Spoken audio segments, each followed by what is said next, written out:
I think the first time I thought about being a teacher was in a grade 10 science class. We were doing some chemistry, and I was struggling to understand some kind of equation.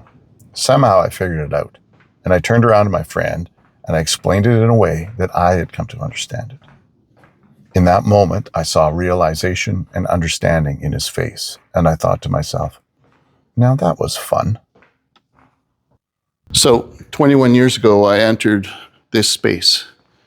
And over the years, I have built a program that allows me to have the students work independently on an engine or on a tire machine or on all parts of a vehicle and learn even though there's 22 students in the room.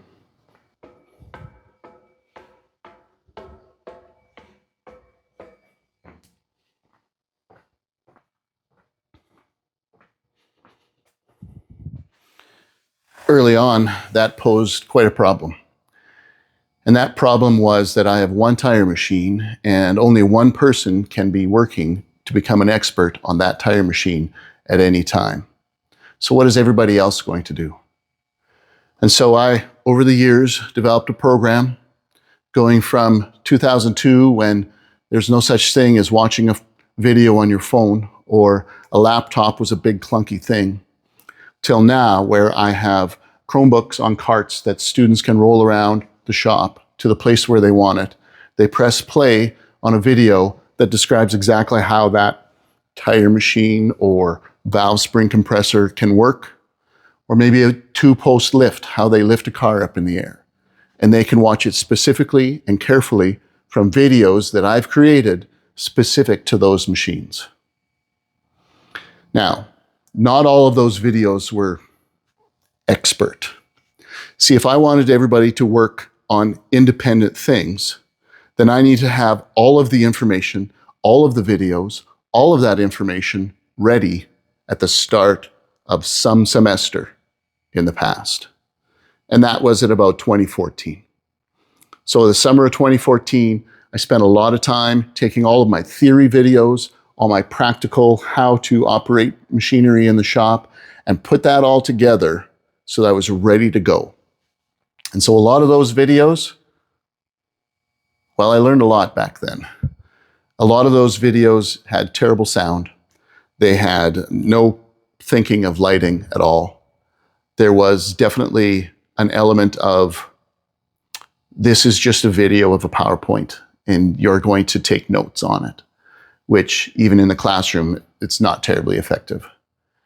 And so I entered this master's program with a deep desire to learn how to make those videos better, not just as far as technical things like sound and video and all of that stuff, but also I wanted to make sure that that learning experience wasn't just a transfer of learning experience when I was talking to everyone in the class, but rather was unique to that moment in time with that one student to try and engage them in the activity that they need to do or the information they need to have.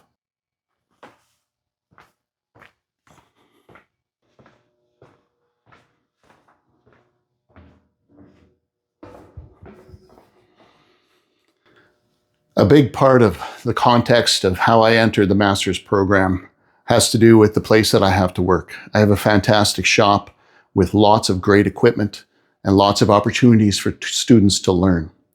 And that means that I have a large palette and a lot of paints that I can paint this picture of how they're going to learn. And I can just dig into this and I can dig into that and give them opportunities they wouldn't get it everywhere else. I also come to the table with experiences as a mechanic. I worked as a mechanic for 8 years, 4 of those as an apprentice and 4 as a journeyman.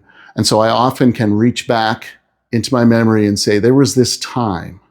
And as soon as I say there's this time, all of a sudden their ears perk up and they start to listen a little bit better. And then they remember stories, and those stories solidify the authority that I have, so they listen to me, but they also solidify what they need to do and why it's important they do what I say they should do, especially when it comes to safety and taking care of themselves and the vehicle that they're working on.